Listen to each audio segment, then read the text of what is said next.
Okay, lesson 5-1, nth roots, radicals, and rational exponents. First of all, some vocab here to go along. The nth root is a general term that refers to a problem like this, the nth root. Normally, hopefully you know that this would be the square root of 4. It's implied there's a 2 in here. So what number, when you have it twice multiplied, equals this? You guys know that's 2.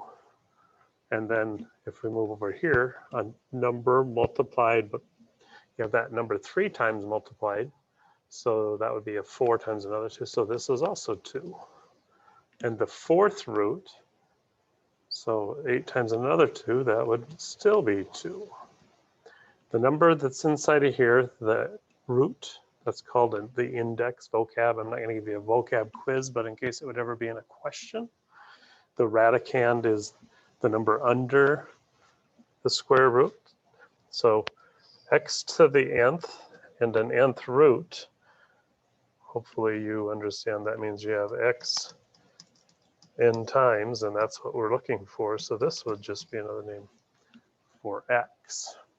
So that's some general vocab and how those work. So you came down here, the square root of 9, like number multiplied by itself, because you have a 2 implied there. Normally that wouldn't be there. So 3. If you took 9 times 3, so that'd be 3 3's multiplied. So the cube root of 27 is 3. And then 27 times 3, you might not know that, but that's 81. Otherwise, you could get it this way. 81 is 9 times 9, and there's 3, 3, 3, and 3 for those two. So that's 3 to the 4th. So this is also 3. Okay, so that's the general information of how you do those roots. Well, let's see what happens over here. So remember how we had the discriminant on our quadratic formula?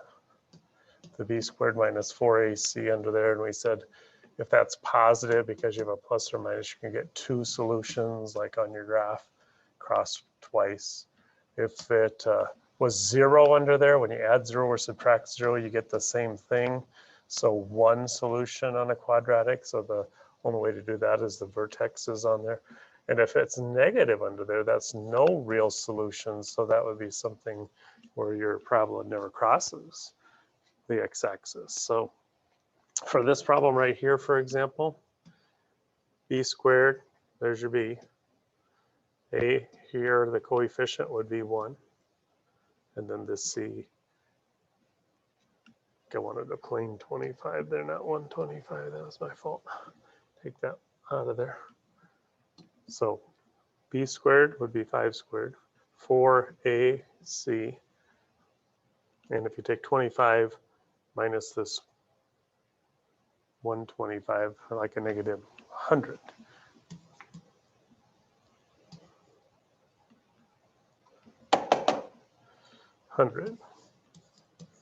So then that's going to be a negative under the square root. So it's going to be like that situation. So we sort of did these square roots in as part of the quadratic, and a reminder of what a discriminant is there. Okay, so then what are the real, I wanted that over here. What are the real fourth roots of 16? So that's fourth roots of 16. Another way of answering that would be to say, what number to the 4th power equals 16? And so if you subtracted that 16 back over to the other side, you could factor this as the difference of 2 squares. It's kind of different because it's x squared and x squared. 16 is a 4 times a 4. When the middle term's gone, these are called conjugates. Remember, the middle term cancels out. Negative 4x there and positive 4x there. And then this is a difference of squares again.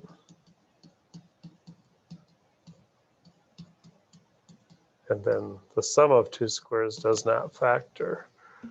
When do these two right here each equal 0? Remember, because we're multiplying to get 0. And there's no real number. When you square it, it can be a negative. So this one doesn't give us real solutions, but then here, when does x minus 2 equal 0? Because 0 times whatever that comes out to would be 0. The zero product property here. And this x plus 2 equals 0. When does that equal 0? So when I do these, I just think, well, add the 2 to the other side. So x would be 2. Subtract the 2 on both sides, or x equals negative 2 for that one. So there's two different solutions that are possible there for this fourth root of 16.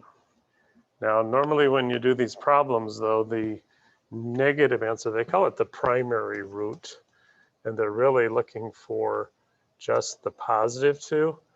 Usually on these, if they want the negative, there needs to be a negative out in front to get a negative 2 for the solution. So just be aware of that mathematically over here, when you work this out, it does seem like you could use a negative 2. So like negative 2 times negative 2 times negative 2 times negative 2, that would be a positive 16. Okay, so just in different situations, but normally on these, unless there's a minus in front of the radical out in front of there, that you're going to use the positive one. All right, and then I have another example over here where I did it with the fourth root of 81, same thing. Came up with this negative 3. If there's not a negative out in front of here, then they're only looking for the positive one. If there's a negative in front, then they would be looking for the negative answer. All right, what does a 1/2 exponent mean? So you could put this in a calculator and see the calculator is going to say that that equals 5. Well, hopefully if you think about that a little bit, you could think and say, well, what is the thing with a 25 that would turn it into a 5? To come up with, oh, I know, the square root of 25 is 5. And then remember we said that if there is nothing written in this little hook right here, the index is 2. This denominator here means that root. If you come over to this next one, I like to break this up this way. The powers, 2/5, if I do 1/5 to the second power, and if you want to think of that as 2 over 1, that's the same as 2, right? And what do you do with powers that are raised to powers? And if you hopefully remember, you multiply them. And we say, if you forget what the property is, take an example quick. So if I said 2 to the third to the second power, remember what this means literally is I have 2 to the third multiplied by itself because it's squared. And if you think about this, what it looks like, even if you don't write it down, that's 2 times 2 times 2, and this one the same thing, 2 times 2 times 2. Well, how many 2's would it be? And hopefully you agree that that would be 6 of them. So what do you do here when they're right across from each other? You add them. But what would I do in this example right here to get a 6? I would have multiplied them. So when it's powers to powers multiply, so my whole point over here to our original problem, multiply these. Remember, fractions multiply straight across. 1 times 2 would be 2, and 5 times 1 would be 5. There's my 2/5. Now, what number multiplied? You have that number as a factor 5 times, and it comes out to 32. And hopefully, with a little thought, you could come up with 2. There's 2 times 2, which, I mean, there's 4 times 4, which is 16, and then times this 2 gives me my 32. So this whole thing in here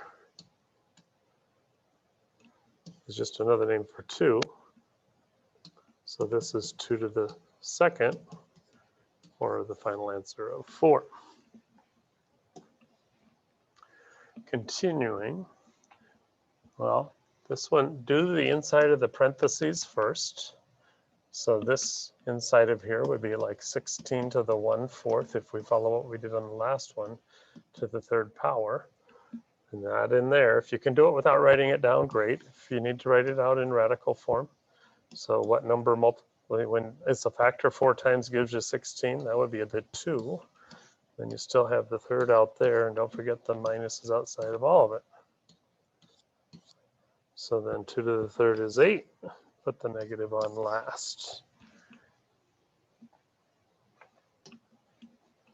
Couple more yet to go here. When you have radicals, the radical property allows you, if you would like, if it helps you to see how these work a little better, to split them up as long as these are products, meaning they're multiplied.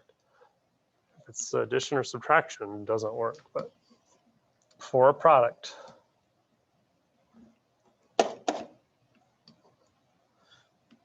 pen doesn't want to work.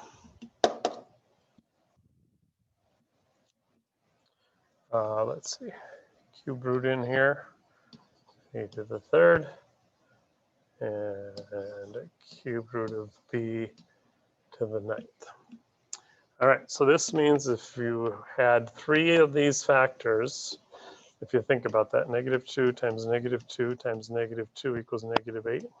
So this is -2. The next one, hopefully you don't even have to write that one out. That would just be 1. And for every 3, 1 gets out. That's kind of another way that it's often thought of. And now over here, how many groups of 3 would you have if you have 9 B's? So hopefully you would agree that was one group. One of those B's would get out. There's another group. One of those B's would get out. And there's a third group in one of those. So if you get 1 B out of here, 1 B out of here, and remember, they're all multiplied. So that's going to end up being b to the third. Continuing, this one might be a little tricky for some people. If you've ever had experience with computer languages and things like that, and you know binary and the fact that 1s and 0s, you might recognize 256 is 2 to some power. And if you don't know that, you might also go on, and some people know it's 16 squared. So if it's 16 times 16, I'm supposed to still be taking the index is 4, the 4th root of that, and then the 4th root of the x to the 12th, and the 4th root of the y to the 24th. Well, another way to do these that might actually, rather than working with all of the radicals, is remember the 4th is to the 1/4 power. So this is like 256 to the 1/4. And, you know, I already said that 16, or 256 is 16 squared and then to the 4th root. So it could look like that, times my x to the 12th and the 4th root. So this denominator down here is always going to be this root. And then the y to the 24 over that root. And so when you look at this, it's a little nicer because I have 16 to the 1/2. Remember, 1/2 power is a square root. Square root of 16? 4. Whew, that was a lot all at once there. This one, 12 divided by 4, x cubed. I'm going to stop with that. And the last one, the same thing, 24 over 4, y to the 6th.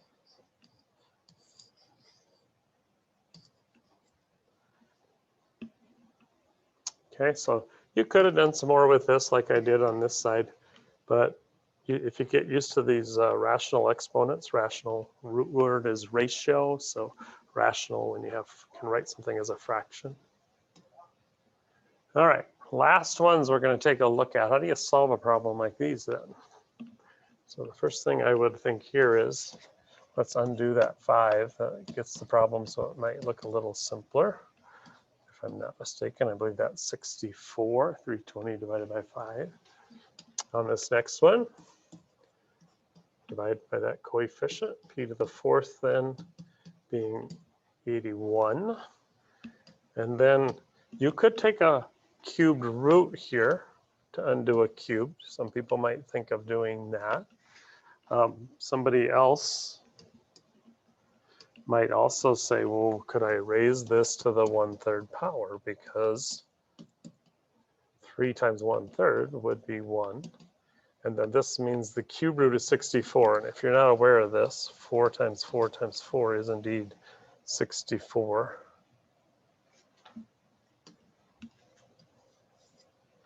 And so then x to the 1st here, where this is to the 1/3 power. So this could be like you were saying, 4 to the third to the 1/3. And then you multiply the 3 and 1/3 and you get a 4. So that's one way to think about, look at that. This one over here, 81 is 9 times 9, right? And then each 9 is 3 times 3. So this is 3 to the 4th is 81. So you might even look at that right there and say, well, this means what number to the 4th is 81? Well, there it is, it's 3. So that's one way, a 4th root on both sides, raising to the 1/4 power. So 81, if you raised it to the 1/4 power, you would also get the same thing if you entered that in a calculator, but that's going to come out to 3. And if you followed all of that, those are the big ideas that you're going to run into in lesson 5-1.